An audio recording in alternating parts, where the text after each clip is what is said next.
So having tried out the side mount GoPro, it was okay. I really liked the footage from it, but I wasn't a huge fan of having that thing hang off the side. Plus the way I like to set my helmet down on my seat, it bumped into my gas tank a few times. I could probably get used to it, but we're gonna try something a little bit different.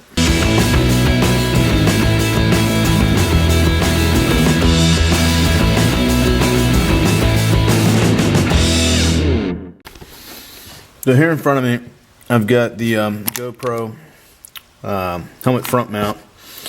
And I know I'm going to have some problems like we saw before on my RF 1100. So I've got these Scotch permanent mount squares. It's basically double-sided foam tape.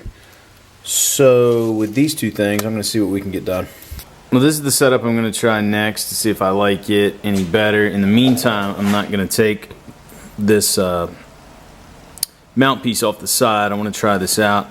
Basically, this is the same setup that a motor vlogger named Motovenosity uses. I think other folks use this setup. This is a Shoei RF 1100. I was gonna try to use the double-sided foam tape to kind of build this chin piece up, but ultimately just decided to give this a shot, see if I like it. I can tell you I don't like all these pieces coming off of here, but if it stays out of the way, so be it. At least it's mounted here in the front of the helmet and I don't have it hanging off the side. The other thing is, once you unclip this piece here, you're just left with this little base mount. So we'll give it a shot. This isn't the case I'm going to be using. I have a case where the mic can come through there. I'll run the mic up inside. We'll see how this works. I'll probably test it out here in the next few days and report back at that point.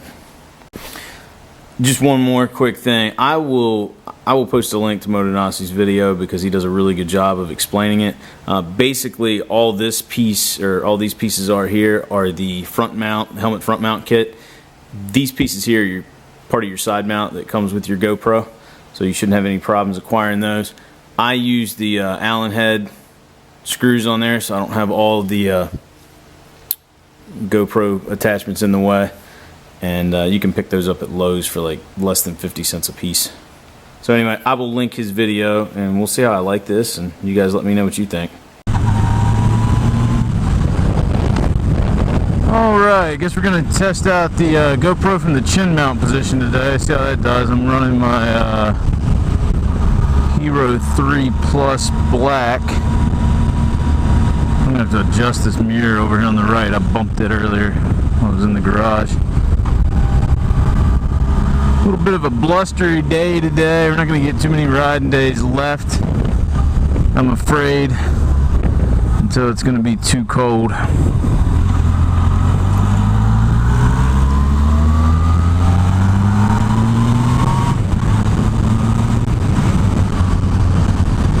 I'm riding without music today because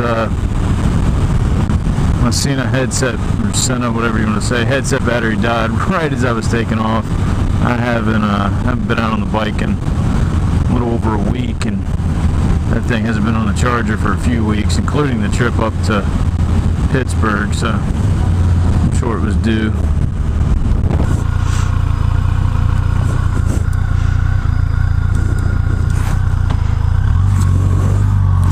That should fix the mirror. We'll find out. About right, maybe still a little on the low side.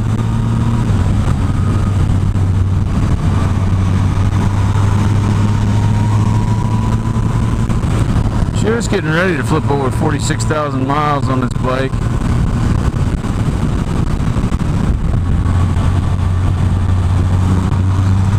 I'm considering this more of a GoPro test video than a quote-unquote moto vlog. I did one of those in the past where I kind of tested things out a little bit. I don't know that this channel is ever going to become a moto vlogging channel. I don't know that that's something I'm really wanting to do. I can tell you this though. Those of you that have been following, or that are subscribed to this channel, those of you that have been watching the videos, you've kind of seen my style of video. Mine are gonna focus more at least the on the bike videos, are going to focus more on the trip itself, and there's not always going to be a lot of audio, at least speaking on the bike. I don't have anything against folks that do. It's just not my style. I'd rather do a little bit of music over top of it, show you some of the cool sights along the way and what it looks like on two wheels, and then, you know, give you some commentary off the bike when we get to destinations, places to eat, you know, whatever it is. That's probably how my channel is gonna stay. Not many vlogs, maybe a few. More almost like little miniature movies.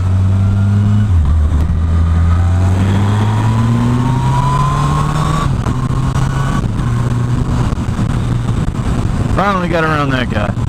Anyway, so I guess what I'm saying is this. If you're tuning into this channel for the first time, or maybe you've only watched a couple of things on here, if you're expecting multiple moto vlogs a week, probably not going to happen.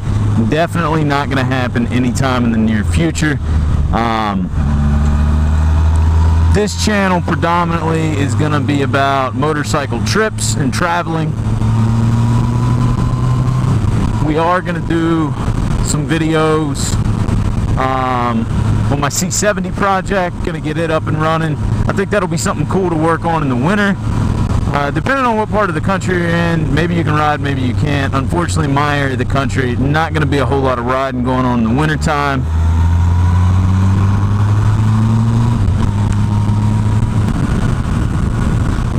So this winter I will be working on, and in fall, I will be working on the C70 project, getting it not only running, but roadworthy, looking good, and hopefully we can get it worked out where we can actually legally ride it on the road, which would be awesome. Been wanting to do that ever since I was a kid. A couple of other projects or types of videos, or you might want to call it a playlist or whatever, we're going to be putting up on the channel.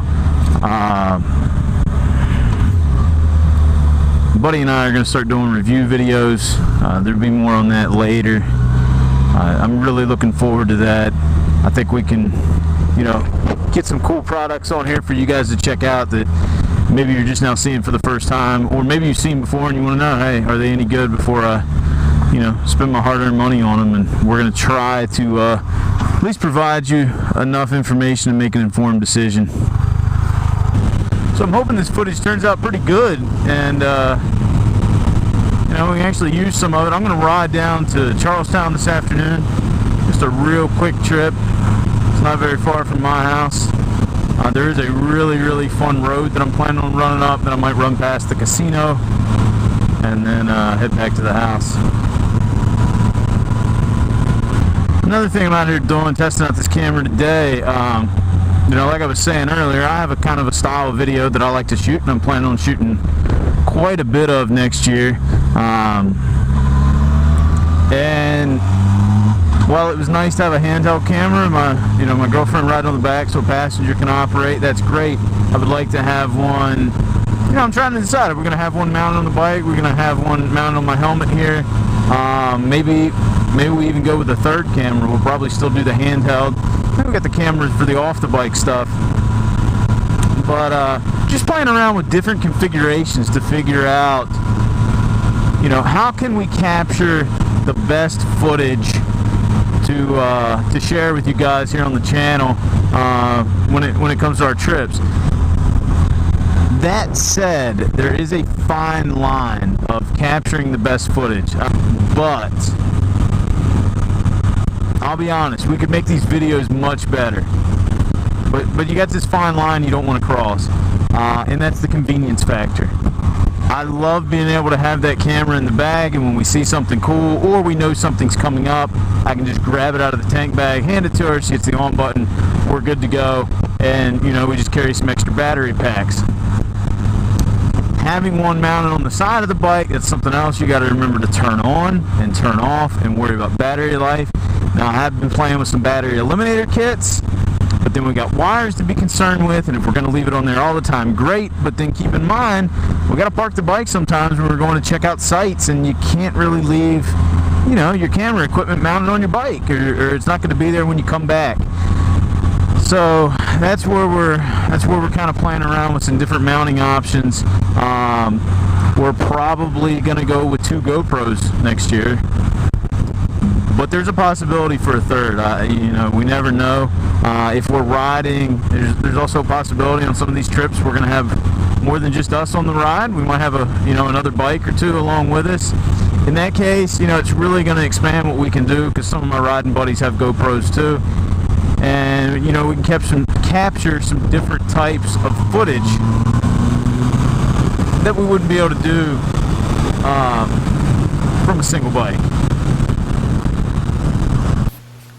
I haven't even looked at the footage from the front chin mount yet, but I liked it so much more that I'm going to take this mount off. But to get this off, if you read your owner's manual for your GoPro, just apply some heat to it for about 5 minutes, should peel right off.